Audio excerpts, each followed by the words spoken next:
just talk to the black woman in the audience real quick? Who knows what it's like to be a minority within a minority?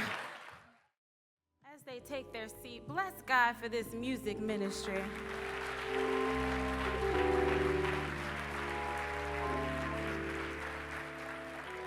Much of the anxiety I had, they just sung it out of me, so thank you. Pastor, thank you for another opportunity to stand here. And good morning, Alfred Street. Good morning, Alfred Street. It feels so good to be home. It's nothing like coming home. This is only second to Philly. Only second to Philly. I love you guys so much. There is a word from the Lord today, and we're going to go to the New Testament. It's found in the book of John. It's a familiar story, John chapter 4. We're going to read starting at verse 7, and I'm going to skip around a little bit till we get to 29. A woman of Samaria came to draw water. Jesus said to her, "Give me a drink," for his disciples had gone away into the city to buy food. Then the woman of Samaria to him said, "How is it that you, being a Jew, ask a drink from me, a Samaritan woman? For Jews have no dealings with Samaritans." Let's skip down to 16. Jesus said to her, "Go call your husband and come here." The woman answered and said, "I have no husband." Jesus said to her, "You have well said, 'I have no husband,' for you have had 5 husbands, and the one whom you have now is not your husband. In that you spoke truly." The woman said to him, "Sir, I perceive that you are a prophet. Our fathers worshipped on this mountain, and you Jews say that in Jerusalem is the place where one ought to worship." Jesus said to her, "Woman, believe me, the hour is coming when you will neither worship on this mountain nor in Jerusalem. Worship the Father. You now worship what you do not know. We know what we worship, for salvation is of the Jews. But the hour is coming, and now is, when the true worshipers will worship the Father in spirit and in truth, for the Father is seeking such to worship him. God is spirit, and those who worship must worship in spirit and truth." The woman then said to Jesus, "I know the Messiah is coming, who is called Christ. When he comes, he will tell us all things." Jesus said to her, "I who speak to you am he." At this point, his disciples came, and they marveled that he talked with a woman. Yet no one said, "What do you seek?" or "Why are you talking to her?" The woman then left her water pot and went her way into the city and said to the men, "Come see a man who told me all things that ever I did. Is this not the Christ?" For the time that is ours this morning, I want to talk about the subject, "You thought I was worth it." You thought I was worth it. I was in Amsterdam a few months ago, and Amsterdam is great. It's really nice. The people are real chill. The weather is cool. But what I love most about Amsterdam, they have great museums. If you ever visit there, make sure you go to the museums. I knew I was going to love it when the first museum I went to was a bag and purse museum. They have a whole museum dedicated to purses. I'm talking vintage, Prada, Chanel, whatever you want to look at, it's a whole museum for purses. And then after we left the purse museum, y'all, they got a diamond museum. When you're done with the purses, you can go to a diamond museum. And I thought that that was enough for me until I wandered into the Vincent van Gogh Museum. I have to tell you that I love Vincent van Gogh. I had an IKEA version of O Starry Night on my wall in med school, and I swore I was going to get me a real Van Gogh. My Powerball number hasn't hit yet. But speak those things as though they were. Because I still want me a real Vincent van Gogh. For those of you who aren't familiar, he's a post-impressionist artist from the late 1800s. His life was filled with tragedy because of his mental illness, and ultimately, he unfortunately took his own life. But he has some of the most beautiful art that you'll see through his pain. You may know him through the portrait that I just referenced, O Starry Night, or Sunflowers, because he had a distinct hue of yellow and waves in all of his paintings. That's likely because of digoxin toxicity, which was used to treat mania at the time. But his story is so amazing because all of those work of art, all those paintings he did with just a 10-year span, and over some 300 within the last year of his life. He liked to paint things that marked and bore a resemblance of a hard life. So aside from the paintings of himself and flowers, he once said he wanted to be the painter of peasants, and he painted many peasant women. Now that was different than normal artists because they painted royalty. But if you were to look through his, you would see all of these paintings of peasants, of women and different, you might have heard of the potato sack, all of these things were women or people that were peasants. And one stuck out to me when I was in this museum, and that was the old woman of Arles. He painted this woman while he was staying in the south of France. If you look at the picture, she's wearing a black scarf on her head. That tells us that she's a widow. And he gives us a very detailed picture of this woman, and somehow you can see her pain. This picture was just imprinted on my memory. And as my friends were saying to me, how long we gonna be in this museum? I was stuck in front of this woman, because if you think about it, here is a woman who was likely a poor peasant from the late 1800s, who likely thought no one would regard them, whose name we don't know, but whose pain we see captured in the photo, who met a man who himself didn't think he was great, and now we still get to look at her in 2019. And I know that you didn't come to Alfred Street this morning to hear about my love for Vincent van Gogh or even talk about art history. But when I think about the old woman of Arles, whose name we don't know, who was poor, who was once married and now is not, whose pain we see painted in this picture, who encounters a man who's more famous after his death. I don't know about you, but John chapter 4 just jumps right out, because here's a woman, the woman at the well, whose name we don't know, who was likely poor, who was once married and now is not, whose pain we see painted in the text. She encounters a man who's more famous after his death, and her life is forever changed. She's a Samaritan woman. That means she's someone who the Jews thought less of.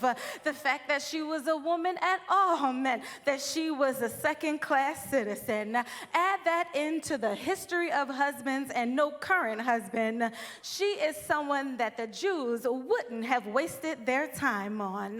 But Jesus thought she was worth it.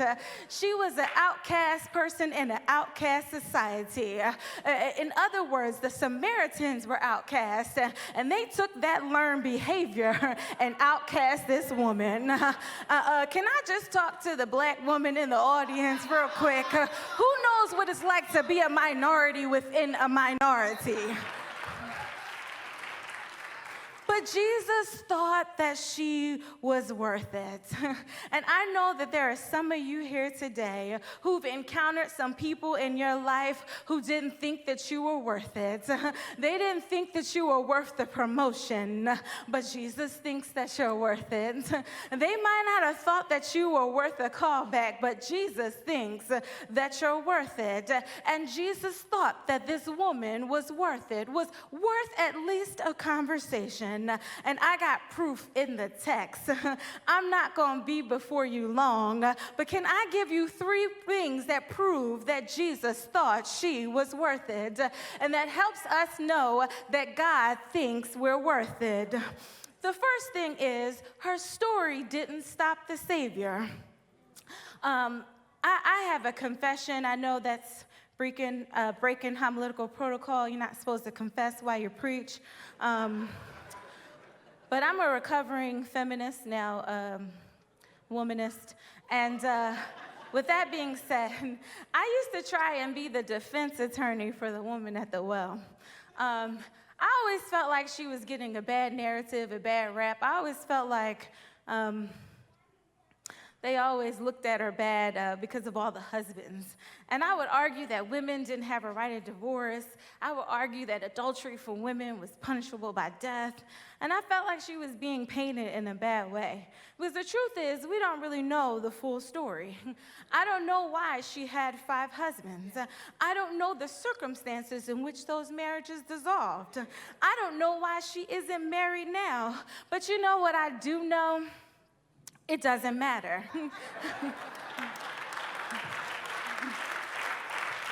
5 husbands or 50 husbands, it doesn't matter. It doesn't even matter if she had 100 husbands. It only matters that she had an encounter with Jesus, because he knew how many she had, but it didn't stop Jesus. Because your story doesn't stop the Savior. There's nothing in your past that is too big for God to handle. It doesn't matter what they've said you've done. It doesn't even matter what you've actually done. You don't have to change your story for Jesus. You don't have to sanitize your story for salvation. You don't have to pour bleach on it. You don't have to clean it up for Jesus. You don't have to code switch for Jesus. You don't have to say what had happened was. You don't have to leave the bad parts out. You don't need Olivia Pope. No talking points. No PR. No crisis management. Just you and your real story. You don't have to sugarcoat it. You don't have crisis management for the Christ, because Christ can handle the crisis. You can come to Jesus just as you are. Old school puts it this way: just as I am, without one plea. Thy blood was shed for me, and thou biddest me to come to thee. O Lamb of God, I come. Maybe the church, not this church, but other churches, would have more people if we didn't take the bad parts out of our story.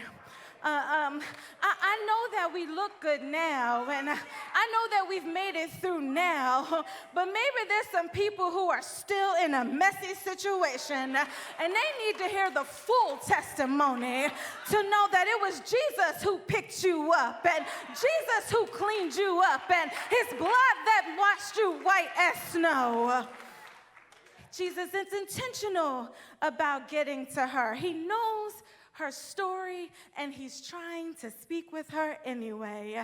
He doesn't let sin or anything else get in the way of his touching her pain. Even though Samaritans were the worst of the worst in the eyes of the Jew, the Bible says that in verse 4, Jesus says he needs to go to Samaria. This was not a chance encounter. Jesus was not trying to avoid them.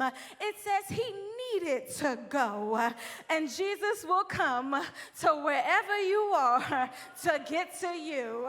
He needed to get to her. Your encounter with God is never by accident or by chance.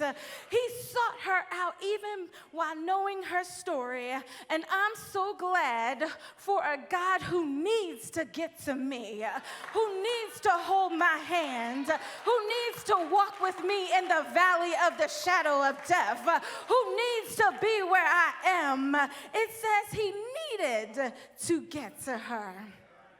I started it out by talking about Van Gogh and his famous works.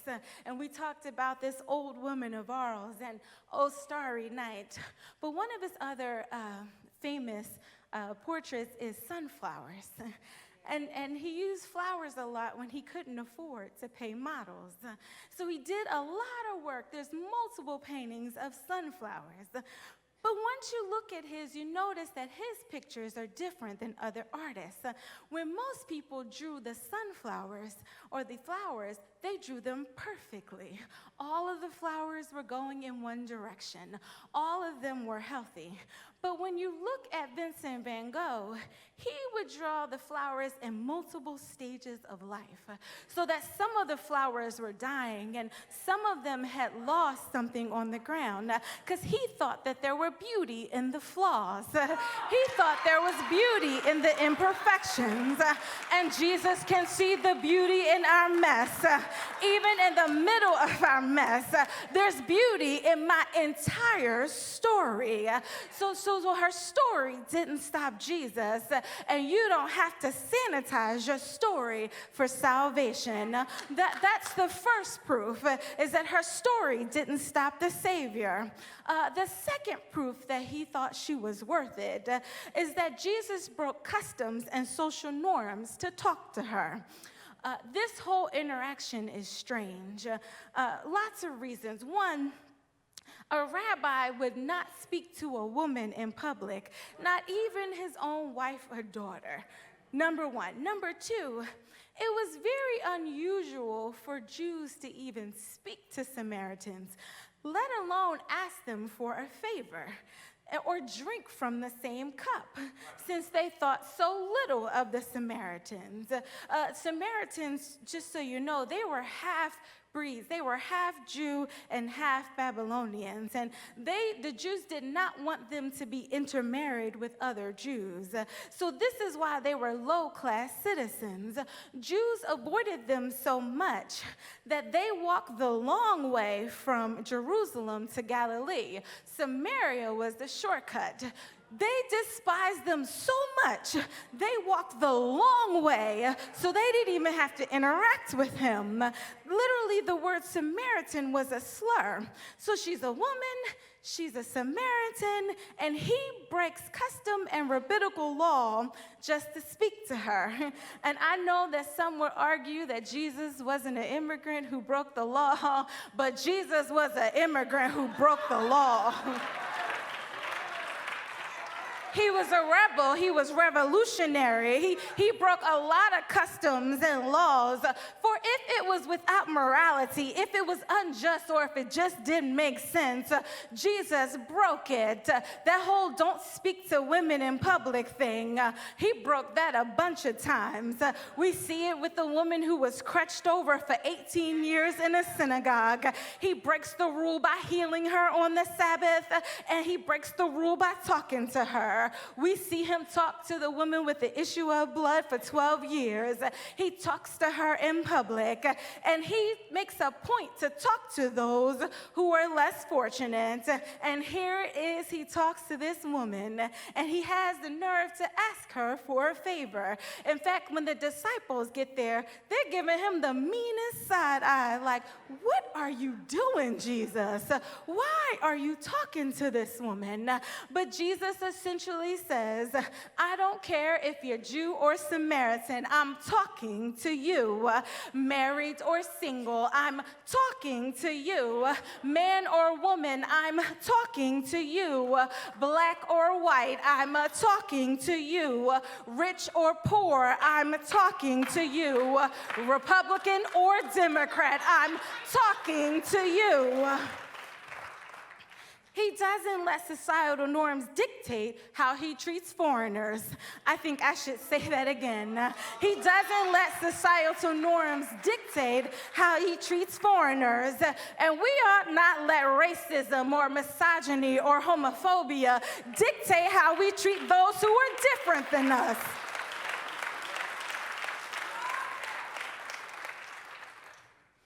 And after he talks to her, she's different. He talks to her and she's different. How many of you know just a little talk with Jesus will make all the difference? You see, when he talked to her and he told her about her life, she began to see herself the way he saw her. She gained a new perspective on life. It gave her a little courage and it gave her a little energy, because when you realize that Jesus thinks you're worth it, it changes how you look at yourself. In fact, it changes how you look at people who don't treat you as if you are worth it. When Jesus thinks that you're worth it, it makes it real easy to let go of those who don't think that you are. By talking to her, Jesus changed the customs, and that leads to a culture change. Jesus breaks custom, and she changes culture. How, you say? Well, she leaves him and she says, come see a man who told me everything I've ever done. She references what he tells her in Everything I've Ever Done, because when they were looking for the Messiah, one of the traits is that he would know the secrets of the heart. So she tells them, listen, this man just told me everything about myself. Isn't he the Messiah? And the Bible says the whole town believed the word of a woman. Now, where have we heard that phrase before, word of a woman? It was at the cross when the Marys went and found an empty tomb, and the angel told them that Jesus arose. Go tell the disciples. When they went to tell the disciples, the Bible says they didn't believe the word of a woman. Women weren't thought to be as reliable. They couldn't bear witness. But here in John 4, after Jesus breaks multiple customs, the whole town believed the word of a woman. He breaks the custom and she changes the culture. Because when we encounter God, bad customs can change and good culture changes can occur. For when God changes you, it's contagious. And you have to have the courage to make the change. So he includes this woman, and she becomes included back in the community. Her life is now changed, but her legacy is also changed. She's not just the woman who had 5 husbands in a boo thing. No. She's now the first evangelist seen in the New Testament, for the whole town now believes the word of a woman. This whole town wanted to know who Jesus was because she told her story. She preached and the doors of the church of Samaria was open. This is 4 years before Philip got to Samaria. This is her. She's the first evangelist, and her legacy is forever changed.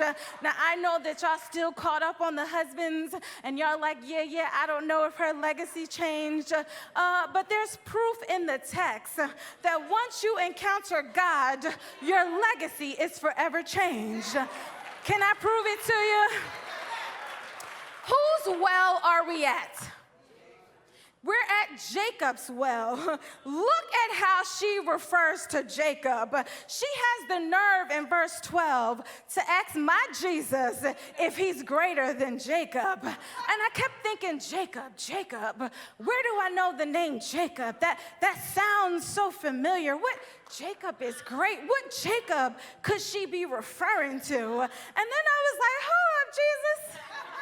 Is she talking about lying, stealing Jacob? The Jacob that stole his brother's birthright? The Jacob that lied to his daddy? I mean, his name literally means trickster. The coward Jacob that ran when his brother was going to murk him. You can't be talking about the same Jacob that lied. Jake the snake? What? But this is the same Jacob that wrestled with God and won. And after his encounter with God, he's different. And the whole town remembers him as being the great forefather Jacob. So much so that she reveres him to ask Jesus if he's greater. So when you encounter God, when he thinks you're worth it, you change and your legacy changes.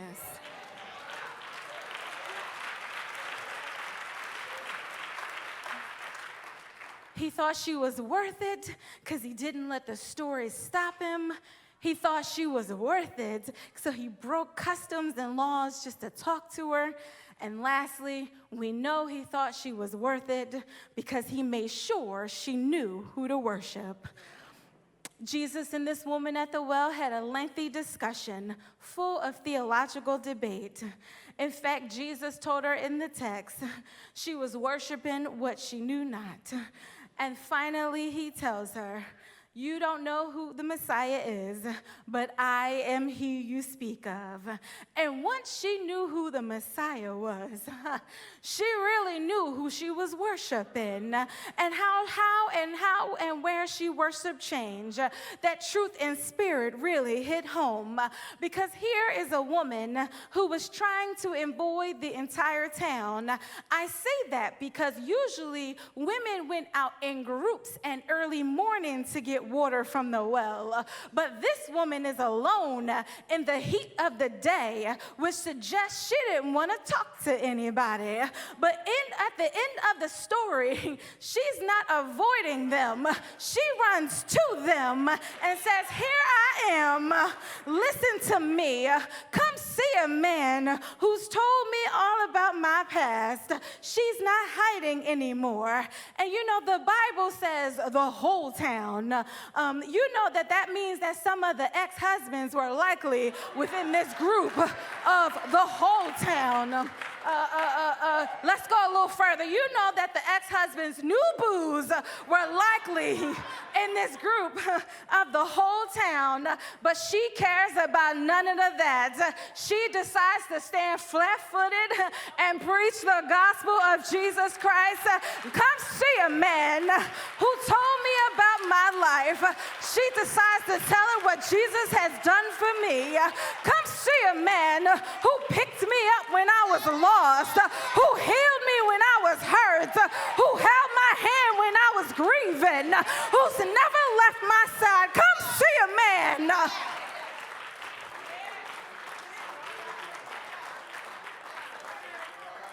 How many of us don't care who's present? We just want to worship. As soon as she talked to him, she felt like talking about him. It says she left her water pot and ran to the whole town. She went from water to worship, and that's a word for us today, because some of us are too busy filling our pots and not worshiping. Maybe we ought to leave our pots and go worship. Don't place the pot over Jesus. She goes from water to worship because her desires changed once she talked to Jesus. The Bible says he'll give you the desires of your heart, but once you know God, that will be your desire. And so she came for the well for water and left. Jesus asked her for water, but yet no one in the text is drinking water. It just seems odd to me. They're at a well. They're talking about water, but nowhere does it say anybody is actually drinking water. We know that human Jesus needs water like all of us. Water is a necessity for life. It acts as both a solvent and a delivery mechanism. It helps with essential vitamins and nutrients. It delivers them to our cells. It flushes out toxins and regulates our body temperature. It aids in metabolism. And humans are made up of at least 60% of water. So it's interesting that human Jesus wants and needs water, but what does divine Jesus thirst for? I'm done, but I'm reminded of Jesus in the Garden of Gethsemane. In prayer, he asked God to let this cup pass him by, but he said, nevertheless, your will be done. And he decided to take that cup. And I realized that while human Jesus wanted water, divine Jesus stood up and took the cup. And the woman of the wells, her tears were in that cup. And as deep as Jacob's well was her pain, that pain was in that cup. And that failure was in that cup. And I thought about it some more, and I realized my own tears were in that cup. And Jesus took a sip. Pain was in that cup, and Jesus took a sip. Sin was in that cup, and Jesus took a sip. Death was in that cup, and Jesus took a sip. And because he wasn't afraid to take a sip, and he didn't let the cup pass him by, he's changed me. He thought I was worth taking a sip. He thought I was worth dying for. And because he deemed me worthy, I'm a different person. I walk different, and I talk different, and he changed my mind, and he changed my heart, and he rearranged me, because now I realize that I'm worthy of love, God, and I'm worthy of respect. And he changed my outlook and my perspective, and the things that I used to do, I don't do no more, and the places I used to go, I don't go no more, because he said I'm worthy. He thought I was worthy of love and worthy of a conversation, and I'm grateful every day, and I thank him right now. I thank him for talking to me. I thank him for changing me. I thank you for loving me. I thank you for being who you